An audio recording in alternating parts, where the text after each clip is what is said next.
The formidable reputation of the Spartan army has long captivated the imagination, especially of those familiar with ancient Greek history or cinematic portrayals of its legendary valor. It is widely known that every adult male within the Spartan polis underwent the strictest training and was wholly dedicated to military service, forming a fighting force celebrated throughout the ancient world. However, beyond dramatic depictions, the true origins of their unparalleled combat effectiveness often remain shrouded in mystery. Were these warriors simply born with innate superiority? Did they undergo an esoteric training regimen unknown to other civilizations? Or was their entire life, from cradle to grave, meticulously planned to forge an unwavering devotion to war? The answers to these profound questions and the precise reason why Spartans were considered far superior in battle may prove to be far more astonishing than commonly believed. Indeed, one might even question whether Spartans were truly better in combat, or if the enduring myth surrounding this enigmatic ancient society has perhaps overshadowed the complex nuances of its historical reality. To unravel these intriguing complexities and ascertain what truly cemented the Spartans' status as one of the most elite armies the world has ever seen, a deeper exploration into their unique way of life is necessary. Throughout the extensive history of ancient Greek civilization, the city-state of Sparta sharply distinguished itself from its renowned counterparts, such as the intellectual hub of Athens, the commercial center of Corinth, and the formidable Thebes. While most other prominent polis diligently sought to cultivate a multifaceted existence, striving for a delicate balance between flourishing arts, intellectual pursuits, vibrant cultural expressions, developing industry, and of course, the necessity of military defense, Sparta appeared to focus almost exclusively on the latter. Its social structure, deeply ingrained values, and daily routines were seemingly dedicated solely to the relentless pursuit of martial excellence, setting it apart in a manner that was both awe-inspiring and, to many, deeply unsettling. Sparta initially emerged in the 9th century BC, but its period of peak power and prosperity came immediately after 404 BC. This was when it achieved a triumphant victory over Athens in the bloody Peloponnesian Wars. In that golden age of its existence, Sparta significantly expanded its dominion, extending its power over many neighboring territories. Nevertheless, this expansion led to overextension. Sparta became entangled in the intricacies of Persian civil conflicts, and undertook the occupation of Thebes. These actions ultimately resulted in the first significant defeat of mighty Sparta at the hands of the Thebans. Following this crushing blow, the once great city-state entered a phase of rapid decline, which nearly led to its complete disappearance from the historical stage. Modern travelers visiting Greece, or even just browsing photos from popular social media bloggers, often notice the abundance of famous historical monuments. Besides the lively nightclubs of Mykonos, their itineraries typically include iconic sites such as the majestic Parthenon in Athens, the mystical Oracle of Delphi, or the ancient city of Corinth with its rich history. However, Sparta, despite its glorious past, rarely appears on the must-visit list for those exploring the country. This is partly because, in truth, very few tangible remnants of its once dominant and powerful city-state have survived to this day. When questioning the absence of countless temples, majestic agoras, and other ancient structures that might dot the lands around modern Sparta, a city still existing on the Laconian Peninsula, researchers find the answer in the unique culture fostered by this polis in ancient times. The architectural character of the city and its buildings was, in essence, truly Spartan. It is no coincidence that even today, the word is used to describe spaces characterized by simplicity, functionality, and modesty. Sparta did not erect 6-meter statues, did not adorn facades with exquisite Corinthian columns, and did not strive for ostentatious luxury. From the moment of birth, all inhabitants of this state were entirely and completely focused on a single goal: relentless preparation for war. It is crucial to understand that Sparta possessed a deeply ingrained, all-encompassing military culture. This was not something comparable to the modern United States, where military personnel are generally highly respected and where the country quite frequently resorts to the use of its armed forces abroad. No, the Spartan model was different. It implied that every man capable of bearing arms was obligated not merely to fight, but to undergo continuous and grueling training from infancy to become the strongest, most resilient, and most effective warrior. Indeed, the process of becoming a Spartan warrior began, in essence, from the very moment of his birth. Immediately after birth, every Spartan male infant underwent a meticulous examination by a group of venerable elders. The birthing process itself was fraught with considerable difficulties, and to these was added the presence of a whole group of esteemed men, intently observing and awaiting the final effort. Their goal was to ensure that the infants were well built and sturdy, as described by the ancient historian Plutarch. Since information about Sparta has reached us primarily through the works of external authors, some of whom, like Plutarch, lived centuries after the city-state's decline, many details of its history remain rather imprecise and vague. The Spartans themselves, it seems, were too preoccupied with military training and a harsh way of life to document their own history. For this reason, the exact meaning of the phrase well-built and sturdy remains a subject of debate, but most historical sources suggest that infants with clear signs of deformity or obvious ailments did not pass the examination. However, given that newborns are not naturally characterized by developed musculature, it seems unlikely that this aspect could have been a key criterion for this peculiar test. Numerous ancient legends recount the cruel fate of weak infants who failed the rigorous vitality test. According to these tales, they were cast down from the steep slopes of a nearby cliff. However, a more probable scenario suggests that newborns were left at the foot of the mountain, condemned to a slow death in complete solitude, exposed to the merciless natural elements. This fate, by a strange paradox, is perceived as even more tragic. After such a merciless introduction to the world, Spartan boys were granted the dubious privilege of remaining in their parents' home only until they reached the tender age of 7. This custom starkly contrasted with the norms of most contemporary Mediterranean cultures, where young men typically did not leave their paternal home until the age of 27. Nevertheless, at an age when modern children typically enter second grade, mastering the basics of arithmetic, addition and subtraction, as well as the intricacies of spelling, young Spartans experienced radical changes in their destiny. The state took them from their family environment, directing them to the first of many barracks-like living conditions that would become an integral part of their future lives. There, they were to undergo the notoriously severe Spartan training system, known as the agoge. Upon arrival, the boys had their heads completely shaved and were then assigned to several distinct groups called ageli, which translates to packs or herds. Each group trained, exercised diligently, and shared living quarters together. Notably, some of these young trainees, who displayed remarkable insight, quick-wittedness, and exceptional bravery for their age, were granted the honor of being appointed captains of their groups. Each group captain immediately took charge, beginning to instruct the other youths in the unquestioning discipline required of a future warrior. These preteen leaders issued orders and administered punishments to their peers, or rather, subordinates, and these directives were to be strictly obeyed by all members of the squad. And, as the classic novel Lord of the Flies clearly demonstrated, placing a collective of young boys in such extreme conditions rarely leads to anything good. Beyond rigorous physical training and the cultivation of impeccable obedience, the details of the rest of these young Spartans' education are a subject of some debate among scholars. For a long time, ancient Greek historians generally believed that Spartan boys received no significant education beyond purely military training. However, more recent scholars, including prominent academics like Professor Stephen Hodkinson, have found evidence in various sources that, apart from specialized martial training and harsh living conditions, the general educational system for Spartan youths was not significantly different from that of their Greek peers. Typical Greek education of that period encompassed literacy, meaning reading and writing, basic mathematics, as well as singing and dancing. Even for a society entirely geared towards military affairs, it would have been quite beneficial for its citizens to possess reading and writing skills, if only for elementary coordination between military units, or to be able to recognize a welcome to Athens sign and ensure they were on the correct course before an invasion. Even if young Spartans did master such basic skills as simple arithmetic multiplication, this circumstance in no way meant they could enjoy what is considered a normal, carefree childhood in the modern world.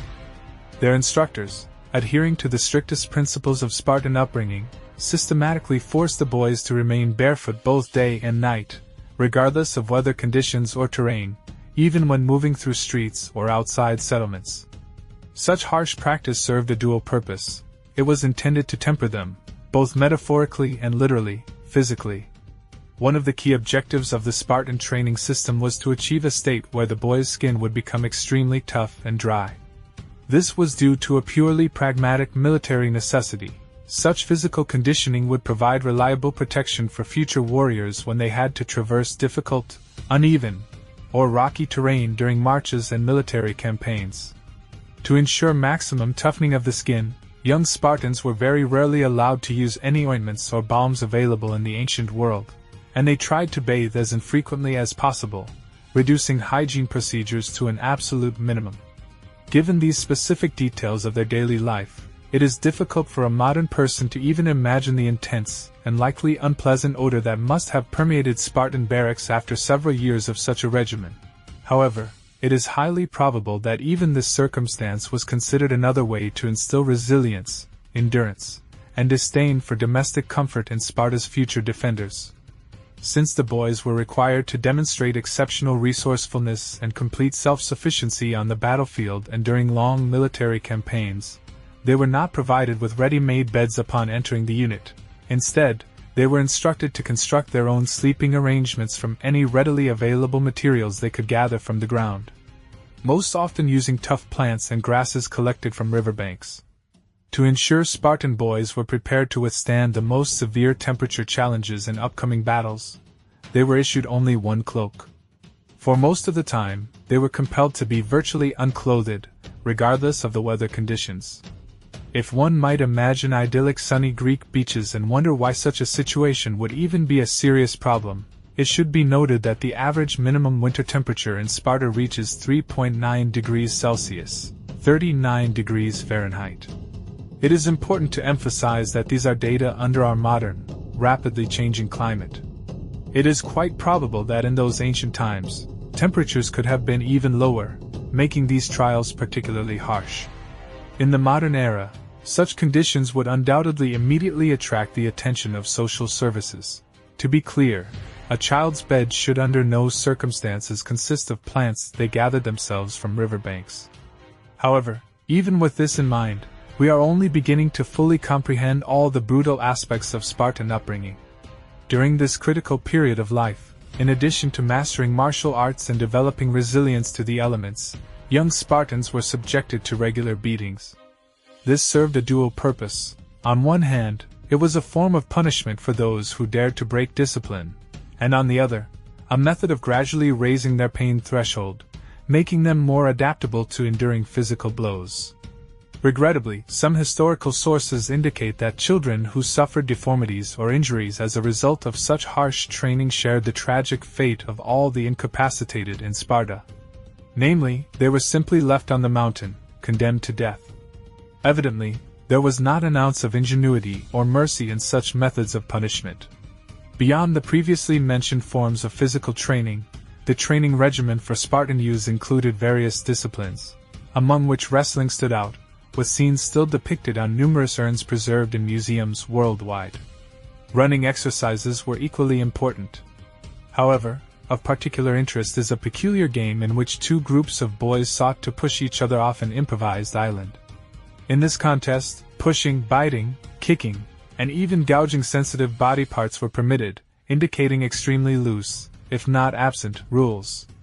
In fact, actions that would result in a red card in modern sports or be considered criminal offenses were quite commonplace and permissible in Spartan training practices. The philosopher Xenophon, in his writings, described the diet of Spartan boys in detail. Given the intensity of their physical exertion and constant endurance trials, one might assume that the youths required very substantial and caloric meals throughout the day to sustain their strength.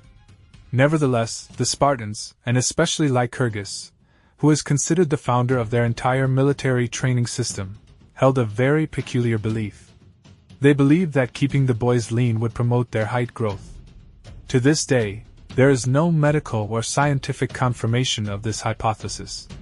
However, It must be acknowledged that such a lack of justification is not out of the ordinary for ancient ideas, as we are also absolutely certain that thunderstorms do not arise from Zeus's uncontrolled anger.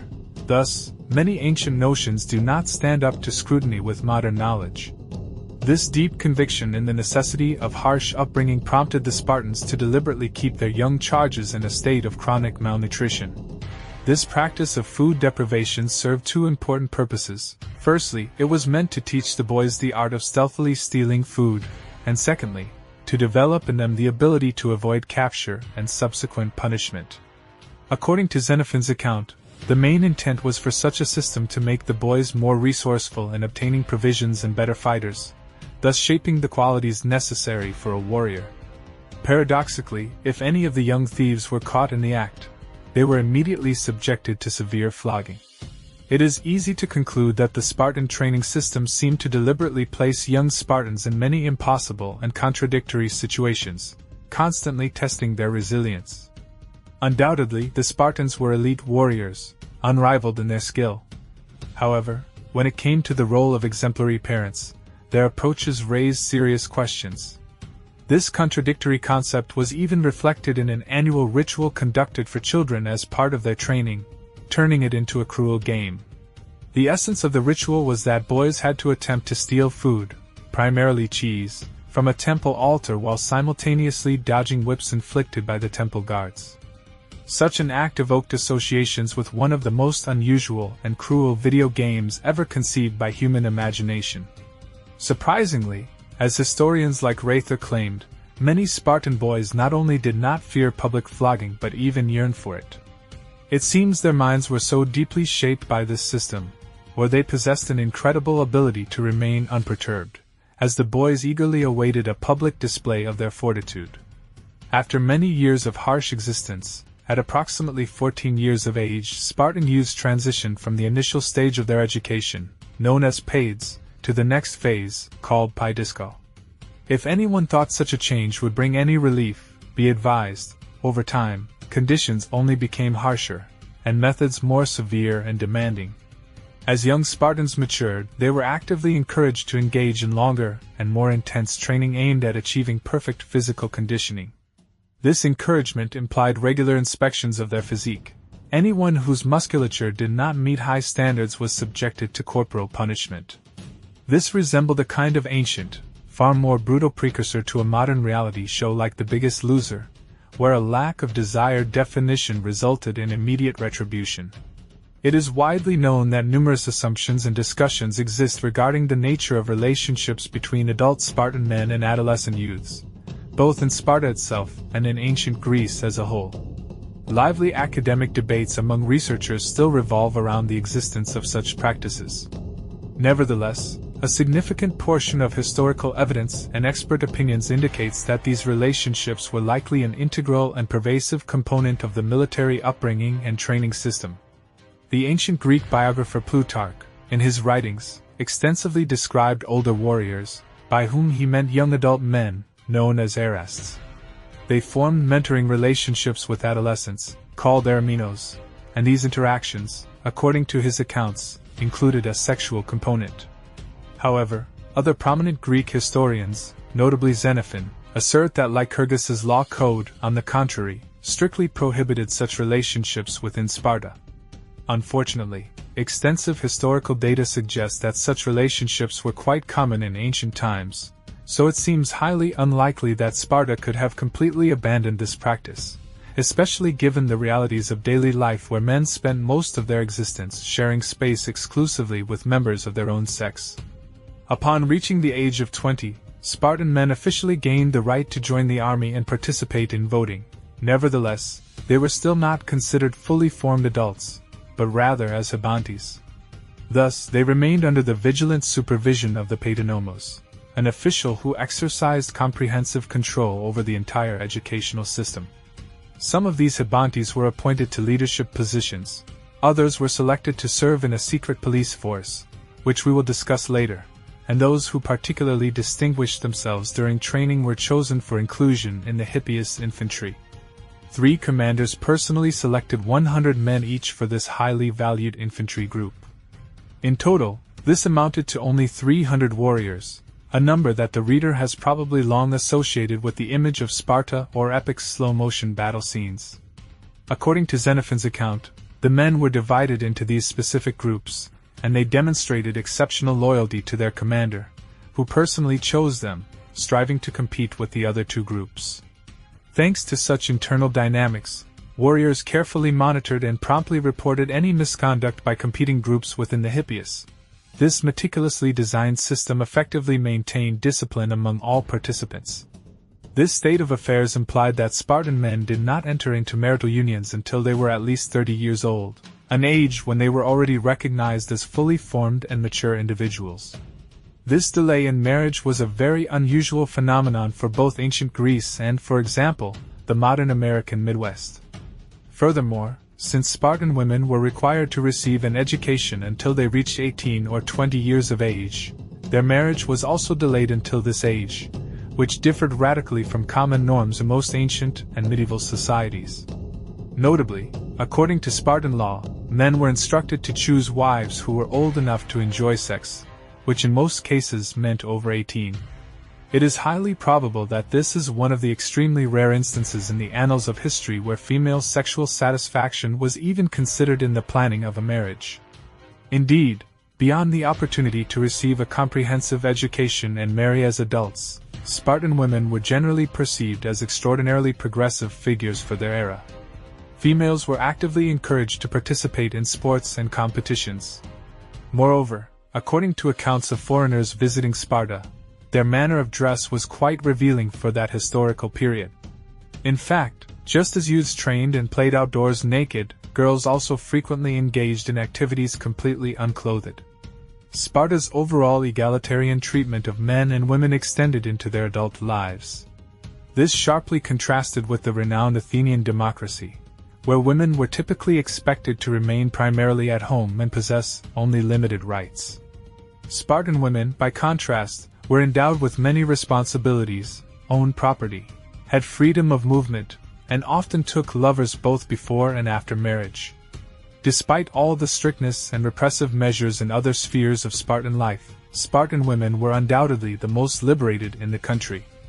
In fact, the ancient historian Plutarch is presumed to have recorded a dialogue between a woman from Attica, the region surrounding Athens, and Queen Gorgo, wife of King Leonidas. This exchange of remarks clearly demonstrated the significant difference in the two cultures' attitudes towards women.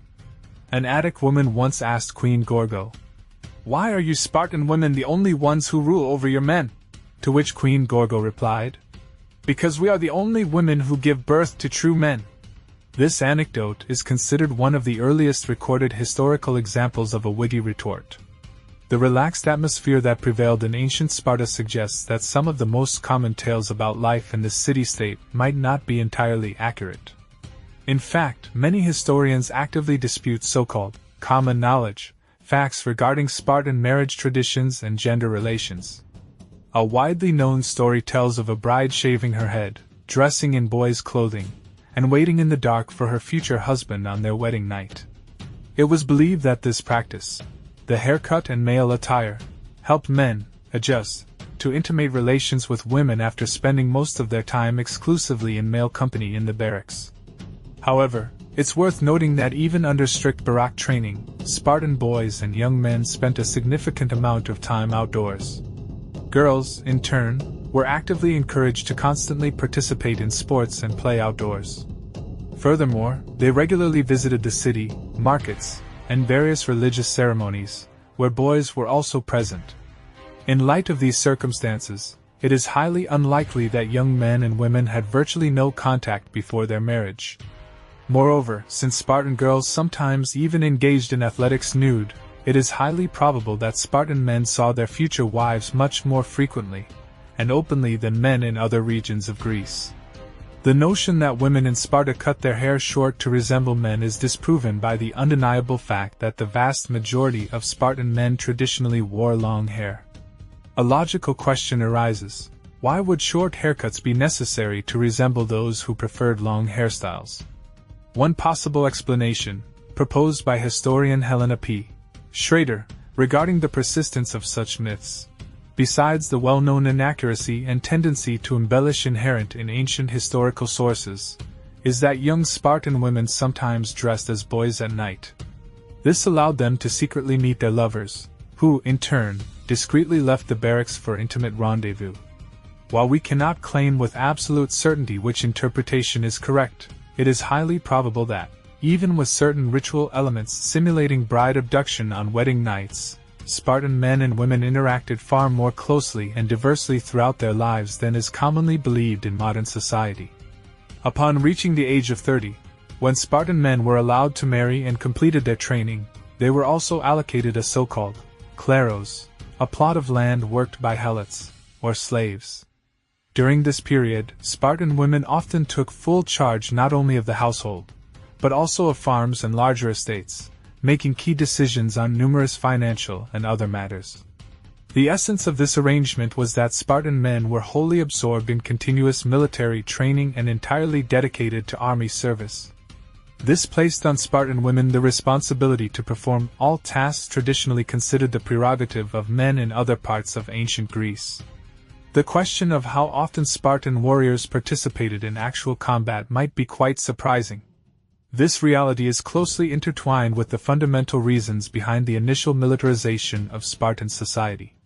Without delving into a psychological analysis of the Spartan state, it becomes evident that behind this unprecedented obsession with war lay a deeper motivation. And that answer, both simple and quite uncomfortable, was the existence of slavery.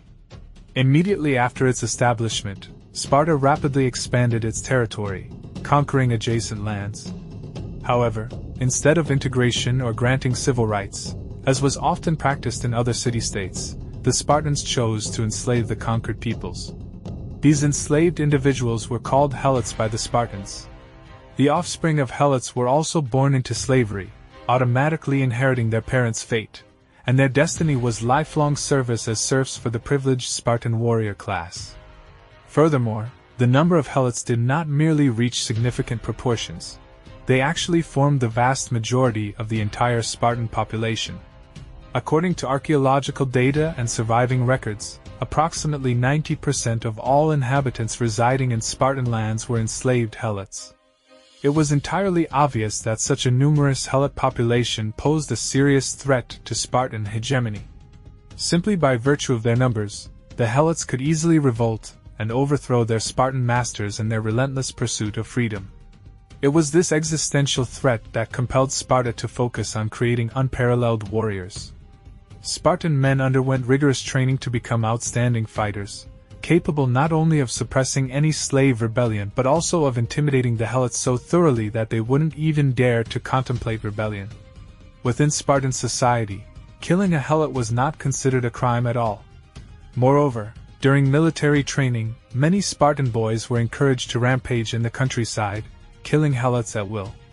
The aim was to completely break the spirit of the helot population, instilling in them such fear that they would not dare to step out of line.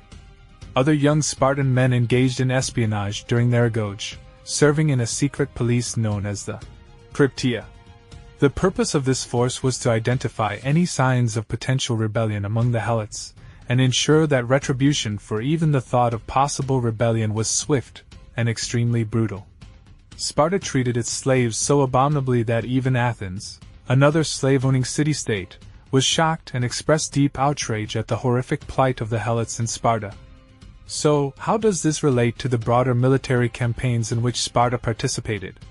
Since the Spartan army was initially formed primarily for suppressing internal unrest and controlling the numerous local helots, historians tend to believe that the Spartan army actually preferred to conduct warfare and apply pacification tactics within its own territory, rather than embarking on prolonged external military campaigns.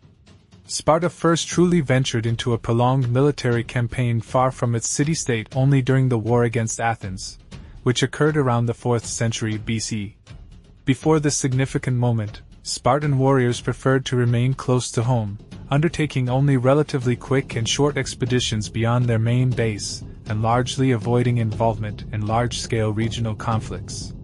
However, Spartans are universally regarded as a great example of military achievement and unparalleled valor. so it would be logical to assume that they certainly participated in great wars and invariably won them, right? Well, yes and no. Indeed, Sparta eventually took part in truly phenomenal battles, often facing incredible odds and superior enemy forces. The most famous of these epical battles, which brought Spartan soldiers worldwide fame, is the legendary Battle of Thermopylae against the Persians, which took place in 480 BC. Interestingly, this was a battle the Spartans lost. The Persian Empire, at that time one of the most powerful empires ever seen on Earth, sent its troops to Greece. In response to this impending threat, the Greek city-states, quite unusually for their history, united their forces. It is worth noting that such cooperation was a rare exception, as normally their favorite pastime was finding reasons for mutual invasions and conflicts. As the Persian armies advanced under Xerxes, they had to pass through the narrow defile at Thermopylae. It was at this strategically important location that King Leonidas, leading a contingent of 300 Spartans and 4,000 other Greek warriors, managed to hold back the Persian onslaught for 3 heroic days. This impressive success was partly due to the masterful use of the phalanx, a battle formation that, although common throughout Greece, reached its highest perfection with the Spartans. The Spartan education system, known for its strictness, was exceptionally effective at instilling in the city-states warriors a deep sense of obedience, unquestioning conformity, and unwavering teamwork. These invaluable qualities, coupled with the outstanding physical condition for which the Spartans were renowned, allowed them to employ the phalanx system with incomparable effectiveness, surpassing most other Greek city-states. Soldiers, lined up in a dense formation approximately 8 ranks deep, held bronze shields in their left hands, providing reliable protection for their bodies, and gripped long spears in their right hands. This formidable and intimidating wall of warriors advanced upon opposing armies, piercing numerous enemy soldiers while sustaining minimal damage, thanks to the strong bronze shields reliably covering each phalanxed infantryman. Through meticulous training and unbreakable cohesion, Spartan warriors were famous for their ability to maintain the phalanx formation significantly longer than most other armies of the time, making breaking through their battle lines extremely difficult for enemy commanders. To further emphasize their unyielding resolve and composure, they typically advanced in unison, to the rhythm of a melody known as the Song of Castor. This song was played by flutists positioned at the rear of the army, and the infantrymen themselves picked up the tune as they steadily approached the enemy. Truly, it was hard not to feel awe at the sight of this slowly but inexorably moving bronze machine of destruction, as men with spears hummed a melody, so deeply convinced of their own superiority and the inevitability of their victory that they needed neither to utter war cries nor to charge into a swift assault. This imposing phalanx formation held back the Persian onslaught for 3 days. Even when a traitor named Ephialtes showed the Persian forces an alternate mountain path, leading to the complete encirclement of the remaining Spartan warriors, they managed to inflict colossal damage on the Persian army before falling in an uneven fight. This episode fundamentally altered the further development of the conflict. Among other things, the Spartan self-sacrifice gave the remaining Greek warriors and fleet enough time to retreat to the Gulf of Corinth, strengthen their defenses, and thoroughly prepare to face the approaching, already weakened Persian army. Even their long-standing rivals, the Athenians, were forced to admit that without Sparta's participation, Greek victory over mighty Persia would have been highly doubtful. This is why the epic Battle of Thermopylae forever cemented the Spartans' reputation as unparalleled masters of military art of that era. Nevertheless, a deeper analysis of Spartan military campaign records reveals a somewhat different picture. Their defeats were as numerous as their triumphs, and their military successes did not significantly exceed those of many other Hellenic city-states. For example, even though Sparta eventually prevailed over Athens in the bloody Peloponnesian Wars, this city-state had to seek substantial financial support from Persia, its former enemy, to achieve a decisive victory. Such a fact sharply contrasts with the entrenched perception of Sparta as an incredibly patriotic and selflessly devoted society, driven solely by lofty militaristic ideals. After that momentous battle that elevated them to the heights of military glory, Lacedaemon did win subsequent battles at Plataea and Mantinea, but then suffered crushing defeats in 3 subsequent military engagements. The final, truly stunning blow was dealt to the Spartans by Thebes in the historic Battle of Leuctra. After this devastating defeat, Spartan society never managed to revive to its former heights of greatness, which was evident in both their actual military power and the perception of their status among other Greek city-states. One of the root causes of their difficulties was that, despite the undeniable advantages the phalanx offered, the Spartans over-relied exclusively on this tactical scheme and likely exhibited a certain inertia or a lack of ingenuity in mastering and applying other combat techniques and maneuvers. Such a situation is quite understandable, considering that the Spartan system of education and training strictly emphasized the strictest obedience and unquestioning group cohesion, while the development of innovative thinking or creative problem-solving received significantly less, if not negligible, attention. Besides the fact that Sparta generally exhibited a clear reluctance to send its military contingents far from home for extended periods, it turned out that Spartan warriors themselves were objectively incapable of conducting prolonged foreign military campaigns, even if they had desired to. Indeed, invading and subsequently conquering foreign territories requires significantly more than mere mastery of combat. Ensuring the functioning of a large contingent of well-equipped, thoroughly trained, and well-fed soldiers hundreds of miles from home, as well as establishing securely fortified strongholds in conquered territories to hold them and maintain local submission, all of this implies a far wider range of skills and resources than just honed combat training. It was in the practical logistics of such large-scale undertakings that Sparta demonstrated a complete failure. Partly, the root of the difficulties lay in the fact that Sparta was a comparatively small society in terms of population, with the number of free Spartan men capable of effective combat being, as repeatedly noted, a minuscule percentage of the total population of that society. However, perhaps an equally significant reason was that every adult male in Sparta was exclusively a soldier, which, in turn, inevitably led to a severe shortage and complete absence of other vital specializations necessary for the full functioning of society and for effectively conducting real military operations. Indeed, numerous aspects of the Spartan warrior ethos should not be idealized at all. The story of Aristodemus, one of the few survivors of the legendary Battle of Thermopylae, vividly illustrates how the obsession with honor, the desire for a heroic death in battle, and an insatiable thirst for glory transformed into an extremely detrimental force within Spartan society. Aristodemus and another warrior, present at Thermopylae, were afflicted with severe eye infections at the very beginning of the battle, rendering them virtually unfit to participate in the ongoing fight. King Leonidas, recognizing their condition, ordered them to return to Sparta.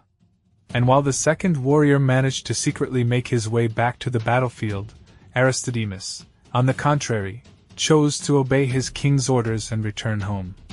Sadly, Sparta was the birthplace of the winged phrase, "with your shield or on it," a significant farewell that Spartan mothers traditionally gave their sons, literally meaning, "return with your shield or on it."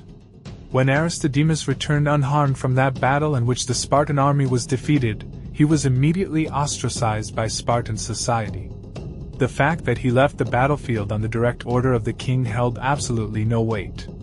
Special marks were sewn onto his clothing so that everyone would know he was a trembler, as the Spartans pejoratively called those they branded as cowards and considered unworthy of the high status of a Spartan citizen. Everyone he had ever known turned their faces away from him, quite literally, meaning people around him were obliged to conspicuously ignore his presence when he passed by.